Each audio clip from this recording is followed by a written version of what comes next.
Bismillahirrahmanirrahim. Assalamualaikum warahmatullahi wabarakatuh.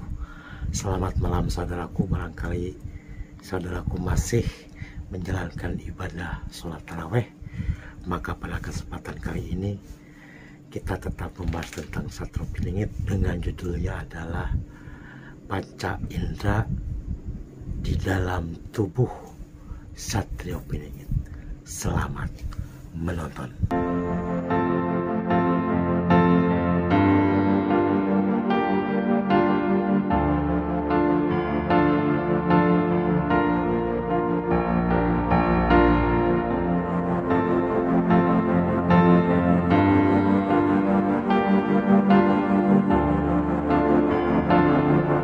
Bismillahirrahmanirrahim. Assalamualaikum warahmatullahi wabarakatuh.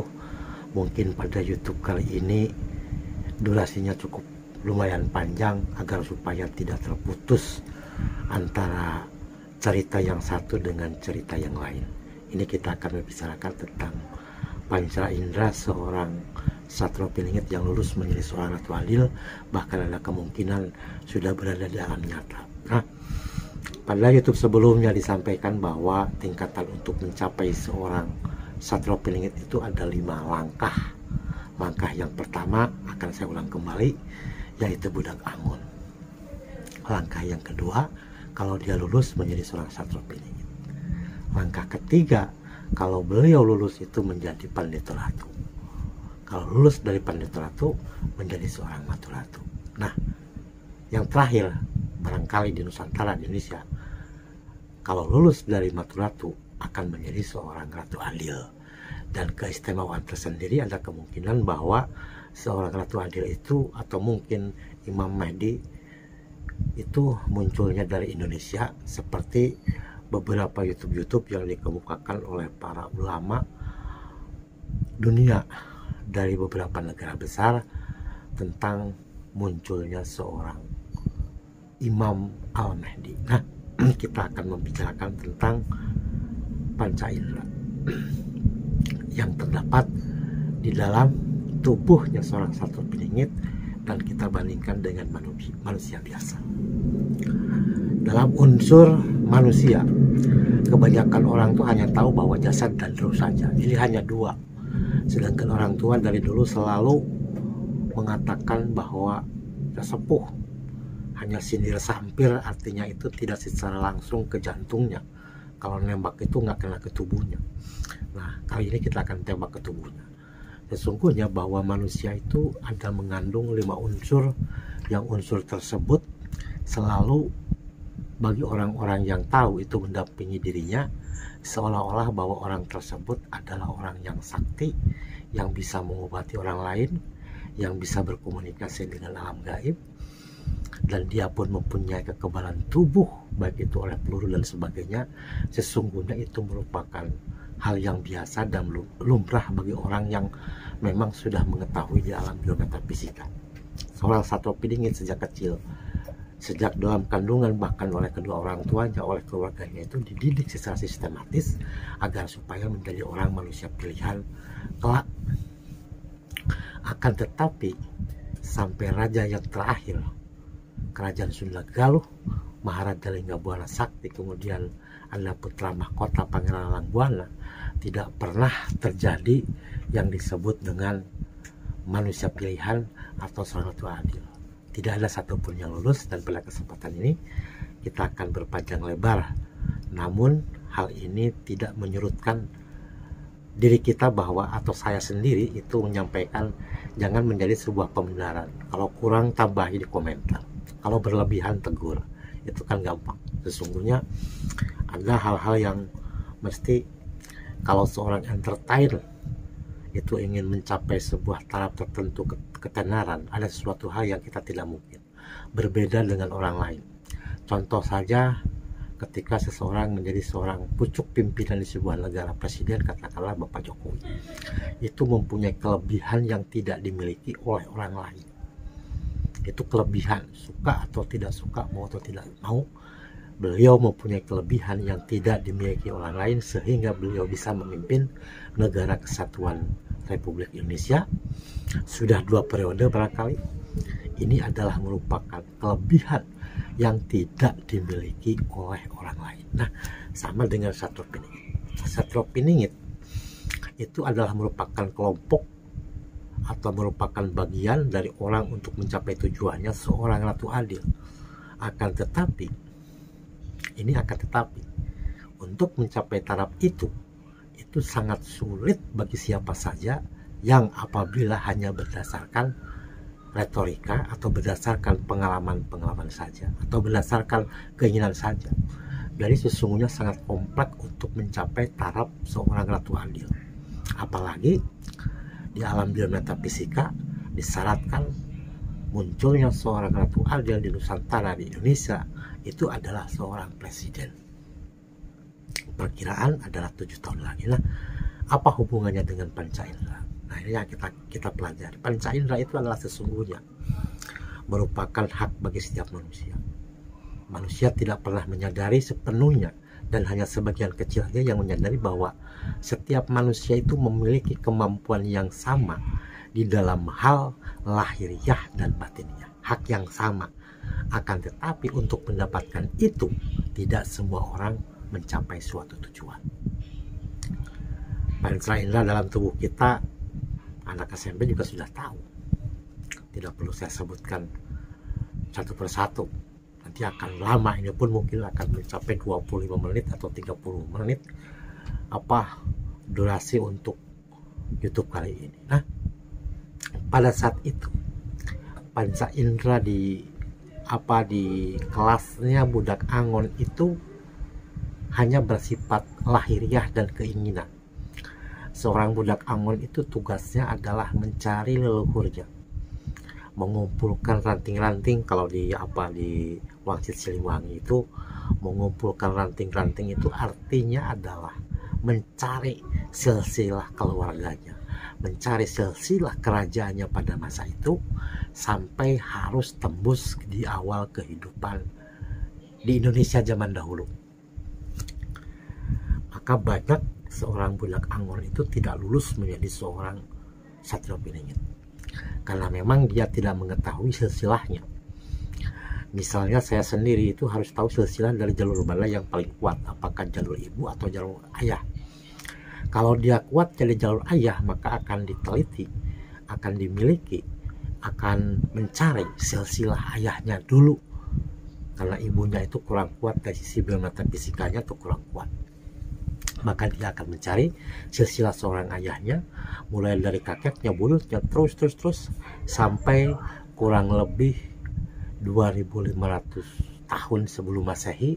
Itu leluhurnya siapa namanya, kuburannya di mana, sampai kepada dirinya sendiri. Jadi betapa sulitnya sesungguhnya untuk mencapai seorang ratu adil dengan kesempurnaan panca indera itu sendiri yang akan berkutat di dalam dirinya dan kehidupannya, baik masa lalu, sekarang, atau yang akan datang. Itu yang membedakan. Seorang satwa piningit yang lulus menjadi seorang ratu adil tentu berbeda dengan satwa piningit yang tidak lulus.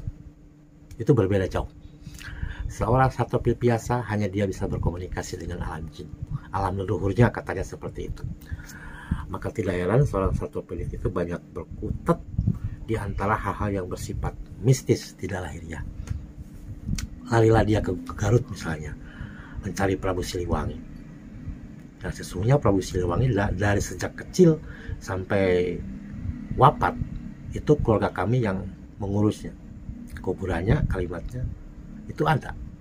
Bahkan raja-raja kerajaan Sunda Galuh itu utuh sejak saya masih kecil.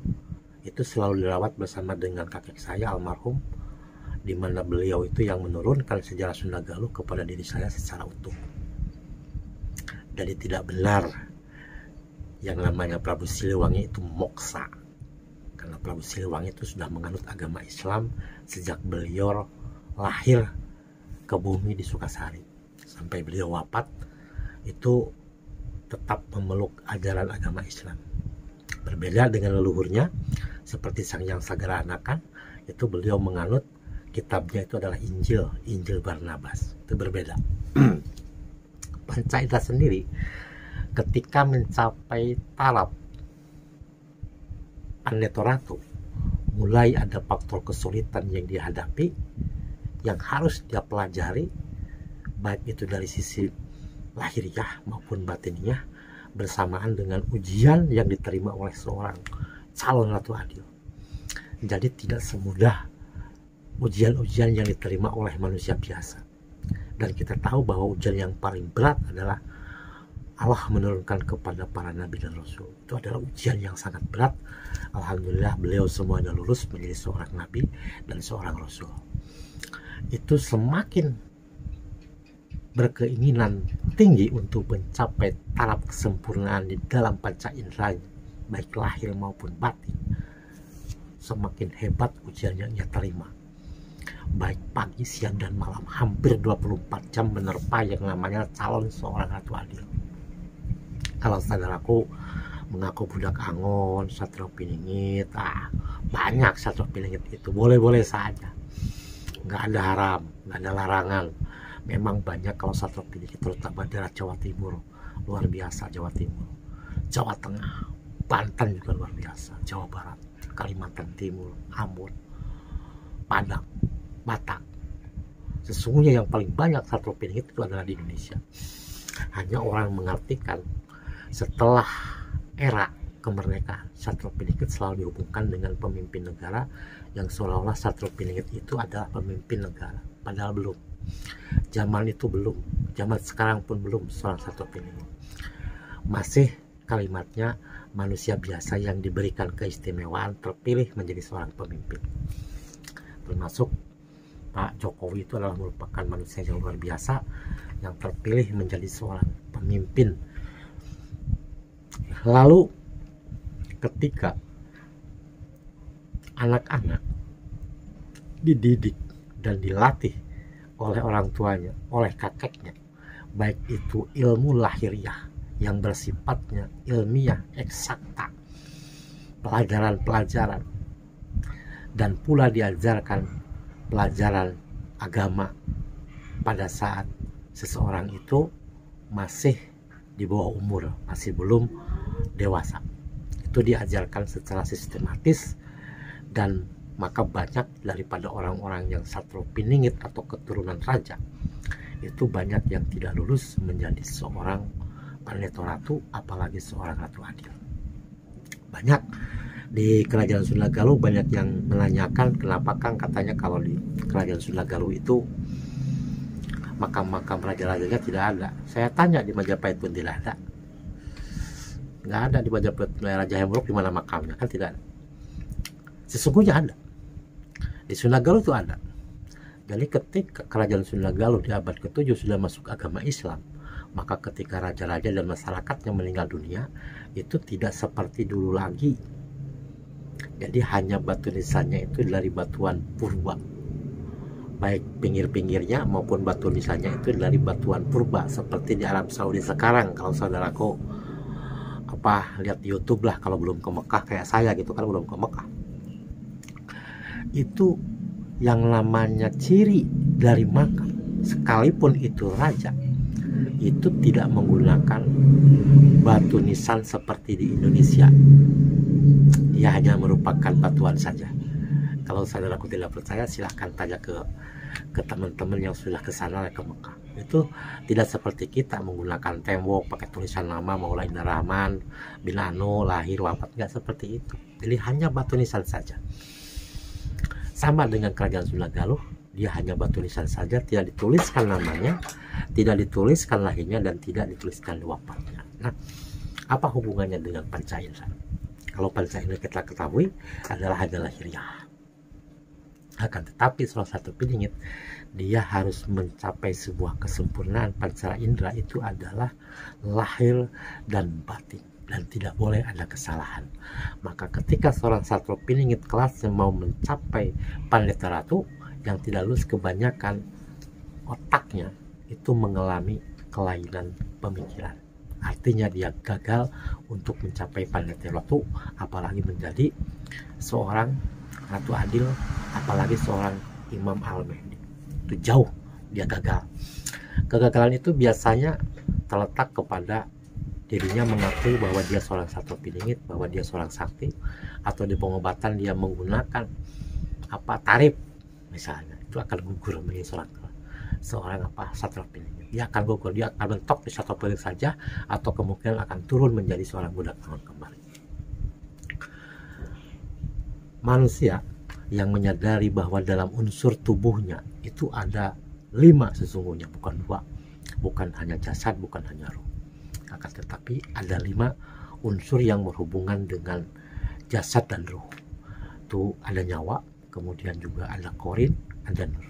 Kelima unsur itulah yang selalu didalami, dipelajari oleh seorang satwa piningit, mendapatkan pendampingan dari kedua orang tuanya atau kakeknya, atau kemungkinan oleh kiai, sehingga dia menjalani kehidupannya itu mulus rahayu, menjadi seorang raja. Seorang raja pada saat itu merupakan seorang satwa piningit. Tidak ada satupun raja yang bukan seorang satwa piningit. Semuanya seorang satwa piningit, baik itu di kerajaan Sunda Galuh maupun di kerajaan Jawa, di kerajaan Kalimantan, dan berbagai belahan Nusantara itu sesungguhnya beliau adalah merupakan seorang satwa piningit. Dia memiliki tahta raja. Kalau di dalam Sunda Galuh, untuk menjadi seorang raja itu syarat vital yang harus dipenuhi adalah lahirnya Rabu Pahing. Lahirnya Rabu Pahing, calon seorang raja, kemudian harus salah satu atau kedua orang tuanya sama-sama lahirnya Rabu Pahing. Tidak boleh Jumat Pahing, harus Rabu Pahing. Maka ketika seorang anak lahirnya Rabu Pahing atau bersamaan dengan orang tuanya ada yang sama atau kedua sama Rabu Pahing, maka akan dicalonkan menjadi seorang raja di kerajaan Sunda Galuh. Jadi tidak ada pemilihan, tidak ada pemilu. Pemilunya seperti itu diumumkan kepada masyarakat bahwa untuk menjadi seorang raja itu syaratnya harus dipenuhi, yang pertama adalah kelahiran. Dan saya sampaikan kalau tidak salah Pak Jokowi lahirnya hari Rabu, sama dengan Pak Prabowo, sama dengan istrinya Ibu Iriana. Kalau tidak salah penglihatan saya, beliau lahirnya hari Rabu.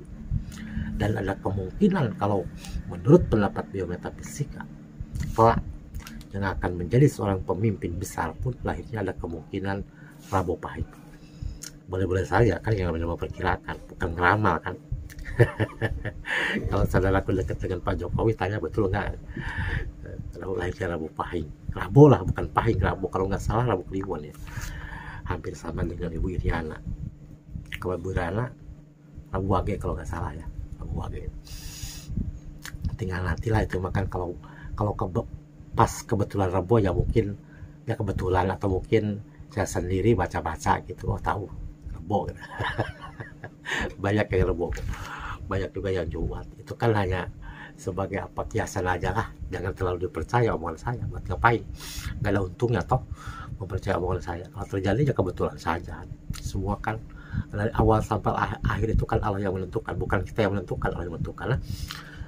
Apa sesungguhnya manfaat dari panca indera itu sendiri, yang ketika kelima unsur itu menjadi sebuah satu kesatuan dalam tubuh, yaitu jasadi, roh, nyawa, korin, dan nur. Ada yang masih bertanya lagi, Kang, kalau nur ngerti katanya cahaya, tapi korin saya belum ngerti. Kalau korin ya Allah menciptakan makhluk korin namanya itu ketika kita lahir. Seperti itulah, itu yang lebih tahu para ulama, para ustadz, para kiai, itu yang lebih tahu tentang korin. Kalau tidak salah Pak Ustadz Abdul Somad juga pernah ceramah tentang korin. Kalau Pak Abdul Somad mengambil hadis itu yang menyatakan bahwa korin itu sebangsa jin. Kalau tidak salah seperti itu, maaf kalau saya salah. Akan tetapi menurut pandangan saya bahwa Allah menciptakan korin jenisnya korin, sama dengan manusia berbeda dengan korin, sama dengan jin tersendiri, sama dengan din, sama dengan tin tersendiri, bentuknya pun beda-beda. Nah, ketika panca indera itu sudah menyatu, atau orang Sunda bilang itu apa dulu anu opat no kalima pancar, nah, seperti itu. Nah, itu kalau sudah menyatu, maka seorang satwa piningit atau manusia yang memiliki itu, kemampuan itu, maka dapat memutarbalikkan fakta dan kenyataan. Artinya sesuatu hal yang tidak mungkin menjadi mungkin. Tidak lagi berbicara karomah, karena sesungguhnya sudah tahu dari A sampai Z tentang kehidupan di alam dunia. Apalagi menguasai, misalnya Sartopo itu menguasai alkimia, menguasai yang namanya biometafisika. Kalau metafisika masih standar. Banyak kita orang-orang terkenal itu yang mempunyai kemampuan supranaturalnya tinggi, itu kebanyakan itu masih metafisika, itu masih menggunakan korin dan jin, masih menggunakan, jarang menggunakan yang lain. Itu pun korin sekali aja, tidak nempel dalam tubuhnya. Nah, di dalam tubuh seorang Satropiningit yang disebut dengan panca indera yang sesungguhnya selain lahir maupun batin, itu menyatukan kelimpahan unsur itu menjadi satu buah nama di dalam tubuhnya. Berbeda dengan manusia biasa, dia akan terpisah. Yang menyatu itu hanya jasad, kemudian yang kedua ada roh, yang ketiga nyawa. Apa bedanya nyawa dengan roh? Kalau roh punya pikiran, kalau roh dipertanggungjawabkan di akhir yaumil akhir nanti. Kalau nyawa tidak, nyawa berhubungan dengan darah kehidupan. Ayam punya nyawa, tapi ayam tidak punya roh. Nah, saling salah arti pula bahwa masyarakat mengartikan bahwa roh itu dapat berpindah dari satu tempat ke tempat yang lain, merasuki tubuh seseorang. Itu bukan roh, itu jin. Itu korin pun tidak bisa, sulit. Biasanya itu jin kebanyakan, baik jin Islam, jin kafir maupun jin sampah masuk ke dalam tubuh seseorang. Karena kalau roh, ketika melepaskan roh dari tubuhnya, itu adalah sebuah kematian. Tidak ada satupun orang yang bisa melepaskan roh ke dalam tubuhnya kemudian balik lagi ke dalam tubuhnya, itu nggak ada. Beda pengertian, itu nggak bisa. Selama saya mempelajari itu, didapatkan dari leluhur saya, bukan mempelajari karena saya tidak mempelajari, itu tidak mungkin bisa. Ketika kita dikasih contoh melepaskan roh saja, sakitnya luar biasa. Karena melepaskan roh berarti adalah sebuah kematian. Yang kebanyakan orang bisa teleportasi atau bisa berpindah tempat itu bukan roh, itu korin. Itu dengan mudah, itu korin. Kalau misalnya saudaraku di Jakarta ingin ke Banyuwangi, ya tinggal perintahnya korinnya ke Banyuwangi, ketemu dengan teman kamu, pasti ketemu dengan teman kamu, misalnya seperti itu. Berbentuk seperti kita. Kalau dia korinnya saya, ya seperti saya persis gitu. Cuman aslinya korin yang sempurna itu usianya itu 23 tahun. Jadi korin itu tidak pernah bayi, tidak pernah muda, tidak pernah tua, itu korin. Jadi 23 tahun lah, seperti itu kan. Kalau dulu waktu saya masih bujangan, itu masih usia 17-15 itu, kalau Prabu Siliwangi bertemu dengan saya itu di alam metafisika itu kakek kecil gitu, pakai sorban putih, kakek sedikit berjenggot, sedikit ada di sini godleg lah orang Sunda itu, wajahnya itu pakai kakek. Sesungguhnya itu bukan Prabu Siliwangi, bukan korin, itu adalah jin Islam. Nah, ketika sudah mencapai taraf tertentu, maka dapat diketahui bahwa sesungguhnya yang namanya korin itu usianya muda. Maka tidak heran bila saudaraku semuanya punya keyakinan bahwa kelak di surga itu tidak ada yang tua, tidak ada yang muda. Tidak ada yang tua, tidak ada yang anak-anak. Jadi semuanya muda di usia 22 dan 23. Nah, itu hanya sebagai sebagai perbandingan saja bahwa sesungguhnya ilmu itu milik Allah Subhanahu wa Ta'ala, bukan milik kita. Jadi artinya tidak ada orang pun yang sakti, akan tetapi diberi kelebihan oleh Allah atau oleh leluhurnya atau mungkin oleh sahabatnya, misalnya jin, sehingga seseorang itu memiliki kemampuan panca indera yang lebih dibandingkan dengan orang lain. Itu yang disebut dengan seseorang menguasai jati dirinya. Termasuk salah satu syarat untuk mencapai itu adalah menahan hawa nafsu atau mengendalikan hawa nafsu yang sifatnya merusak duniawi, yang sifatnya terjerumus ke dalam azab api neraka. Makanya banyak di YouTube ada yang mengaku Imam Mahdi, Ratu Adil, kemudian apalagi Satropiningit. Itu wajar, umum, karena memang orang tersebut mendapatkan bisikan gaib di dalam tubuhnya, dibisiki sama yang gaib, sementara orangnya sendiri tidak mampu untuk mengecek identitas yang membisikinya. Padahal kelemahannya makhluk gaib di kelasnya jin, tin, korin itu tidak boleh yang namanya berdusta kepada siapapun, bangsa apapun mengenai identitas dirinya. Apakah engkau misalnya yang membisikku adalah jin? Pasti jawabannya jin. Itu yang kelemahannya teman-teman saya ketika mendapatkan bisikan. Kalau saya sejak kecil, bisikan itu tidak pernah didengar secara utuh. Kenapa? Karena saya yakin itu adalah jin. Membisik yang aneh-aneh, misalnya suruh bertapa di Pangandaran. Mau-mau saja sih sekalian piknik ke Pangandaran, tapi kalau kalimatnya bertapa ngapain sih? Harus semedi gitu. Ya kalau yang sudah terbiasa ya nggak apa-apa, karena kan ada manfaat dari semedi misalnya. Semedi itu bermanfaat buat kesehatan tanpa disadari, seperti yoga gitu. Dengan duduk mula bandha gitu, kayak orang-orang Hindu kan duduknya seperti itu untuk mencapai taraf kesempurnaan tuh. Yang paling senang tuh mula bandha, apalagi ya.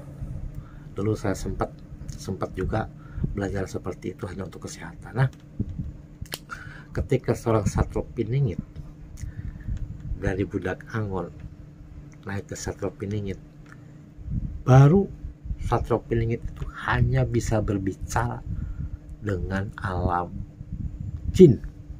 Itu pun hanya jin kafir, sulit untuk jin Islam, masih jin kafir. Tapi memang itu harus dilalui dan dilewati, mencari silsilahnya kan. Bapak dari mana? Misalnya dari Banten. Bapaknya bapak dari mana? Banten terus. Kemudian beliau ziarah. Kalau dia ada di Pandeglang, jangan ada ke Pandeglang, ke leluhur ya bisa. Untuk mencapai taraf itu memang harus dilakukan. Kalau tidak, sulit untuk mencapai taraf seperti itu. Makanya kadang-kadang orang berpendapat bahwa ziarah itu syirik, musyrik. Emang ziarah ke kuburan itu minta nomor? Emang ke ziarah itu minta sesuatu kepada kuburan? Kan enggak. Ada yang mengatakan bahwa ziarah itu bukan ajaran agama Islam. Ada yang menganggap gitu, memponis bahwa itu adalah syirik, perbuatan syirik, musyrik.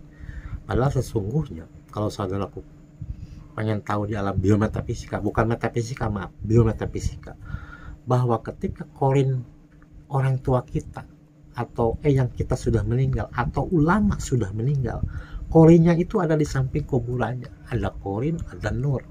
Kalau nur itu seperti busanya busarinso gitu, seperti itu. Itu nur.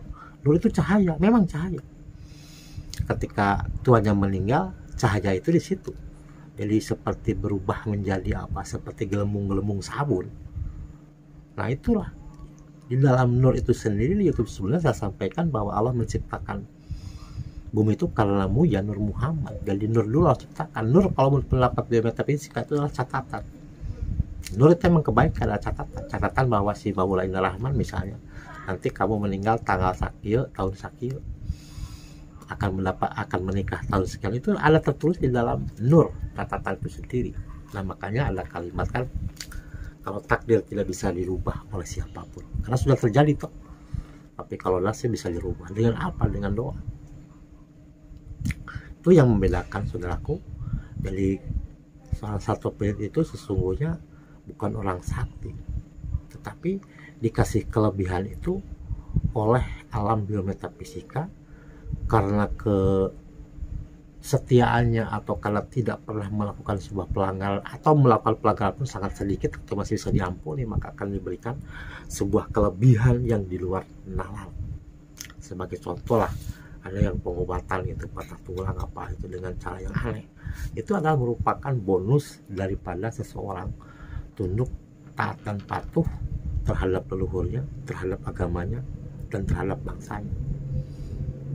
Akhirnya dia mendapatkan sebuah bonus yang disebut dengan karomah. Kalau di Islam karomah namanya. Tapi kebanyakan kita saling memponis, wah itu dukun sihir tuh. Makanya mempelajari ilmu gaib itu dari A sampai Z. Jangan mengkafir-kafirkan orang lain, jangan menghujat orang lain, jangan menilai orang lain, silsilah dirinya sendiri saja tidak tahu. Sangat memalukan kalau saya, karena satu-satunya orang sesungguhnya yang akan menyadari bahwa dirinya paling lemah di dunia, bahkan lebih lemah dari semut, adalah ketika mengetahui alam biometafisika. Itu nggak ada apa-apanya. Manusia itu nggak ada apa-apanya. Sepersekian persen nggak ada apa-apanya. Itulah saudaraku, salah satu kelebihan mungkin ya dari seorang satelit atau manusia pilihan. Jangan kita mengkultuskan seseorang, memponis seseorang dengan kalimat yang menyakitkan orang lain, termasuk menyakitkan alam bahkan leluhurnya. Terima kasih saudaraku, mudah-mudahan bermanfaat. Wassalamualaikum warahmatullahi wabarakatuh.